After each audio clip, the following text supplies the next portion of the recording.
वक्फ सुधारणा विधेयक आज राज्यसभेतही मांडण्यात आलं। केंद्रीय अल्पसंख्याक व्यवहार मंत्री किरेन रिजिजू यांनी हे विधेयक सदनात मांडलं। वक्फमध्ये पारदर्शकता आणण्यावर सरकारचा भर असून हे विधेयक मुस्लिम बांधवांच्या हिताचं आहे। वक्फमध्ये बिगर मुस्लिमांचा हस्तक्षेप नाही। या मालमत्तेच्या योग्य देखभालीसाठी वक्फ मंडळ असून या मंडळात मुस्लिमांच्या सर्व जातींना प्रतिनिधित्व देण्यात येणार असल्याचं रिजिजू यांनी स्पष्ट केलं। महिला सुरक्षा सुनिश्चित करण्यावरही यात भर देण्यात आल्याचं त्यांनी सांगितलं।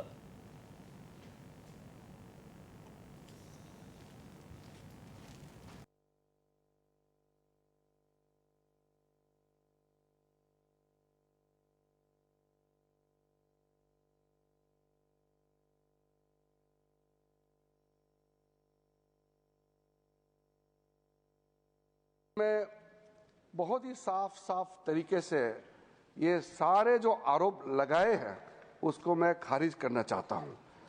सर, सबसे पहले ये जो वक्फ प्रॉपर्टी होता है, इसका मैनेजमेंट, इसका क्रिएशन और इसका बेनिफिशियरी ये नॉन मुस्लिम के अलावा कोई और किसी के पास हो ही नहीं सकता है। मुस्लिम के पास ही रहेगा, कोई नॉन मुस्लिम इसमें हस्तक्षेप नहीं कर सकता है।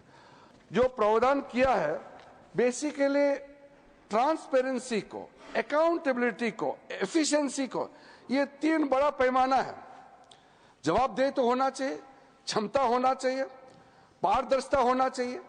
तो ये तीन जो व्यवस्था है ये हमारा पूरा एक्सरसाइज जो है इस पे केंद्रित होता है।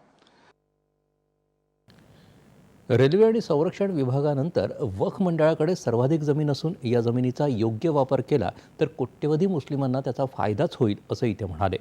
भूमी हा राज्य सरकारच्या अखत्यारीतला विषय असून या संदर्भातले अधिकार त्यांच्याकडेच राहणार असल्याचं त्यांनी स्पष्ट केलं।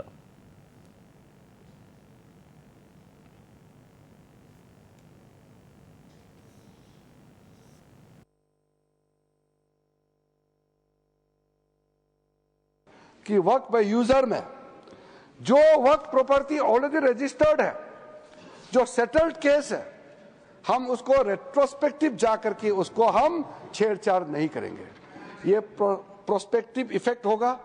हाँ, अगर कोई डिस्प्यूटेड है, कोर्ट में पेंडिंग है, बातचीत चल रहा है, डिस्प्यूटेड है, तो जाहिर सी बात है सर कि कोर्ट का अधिकार को तो हम यहाँ खत्म नहीं कर सकता है।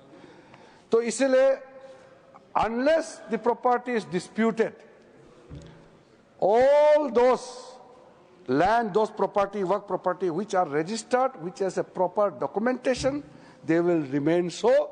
और इसका अधिकार राज्य सरकारों का है। Land is a state subject, तो भारत सरकार, केंद्र सरकार तो कुछ कर नहीं सकता है, वो राज्य सरकार को ही अथॉरिटी दिया है। संयुक्त पुरोगामी आघाडीनं 2013 मध्ये वक्फमध्ये सुधारणा केली होती।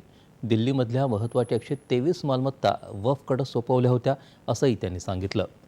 या विधेयकामुळे कोणत्याही धर्माच्या भावना दुखावल्या जाणार नाहीत। अनेक जण या विधेयकाबाबत अपप्रचार करत असल्याचं सांगून रिजिजू यांनी विरोधकांचे सर्व आरोप स्पष्टपणे फेटाळून लावले। वक्फ बोर्डासंबंधित देशभरात सध्या 31,000हून फसवणुकीची प्रकरणं नोंद आहेत। त्यापैकी 14,470 प्रकरणं ही मुस्लिमांनीच दाखल केलेली असल्याचं रिजिजू यांनी सांगितलं। आज का दिन में टोटल जो केसेस पेंडिंग है, लिटिगेंट्स टोटल कितना केसेस है? 14,470 केसेस, नहीं सॉरी सर, 31,999 केसेस है, जिसमें मुस्लिम लिटिगेंट्स है 14,470 केसेस। तो 31,999 केसेस जो पेंडिंग है। तो हम ये समझते हैं कि ट्राइब्यूनल को मजबूत कराना बहुत जरूरी है। हमने 2 मेंबर प्रपोज किया था, जेपीसी में कहा गया कि 3 मेंबर होना चाहिए, उसको हमने एग्री करके 3 मेंबर बनाया और 1 member having knowledge of Islamic law and jurisprudence for better functioning of the tribunal. या विधेयकासंदर्भात देशभरातल्या लोकांकडून व्यापक सूचना घेण्यात आल्याचं सांगून 1 कोटीपेक्षा जास्त सूचना प्राप्त झाल्याचं त्यांनी सांगितलं। संयुक्त संसदीय समितीनंही या विधेयकावर व्यापक काम करत 10 शहरांमध्ये जाऊन सूचना घेतल्या. त्याचबरोबर सर्व पक्षांकडूनही सूचना प्राप्त केल्या. 284 प्रतिनिधी मंडळांनी आपल्या सूचना सादर केल्याची माहिती त्यांनी दिली.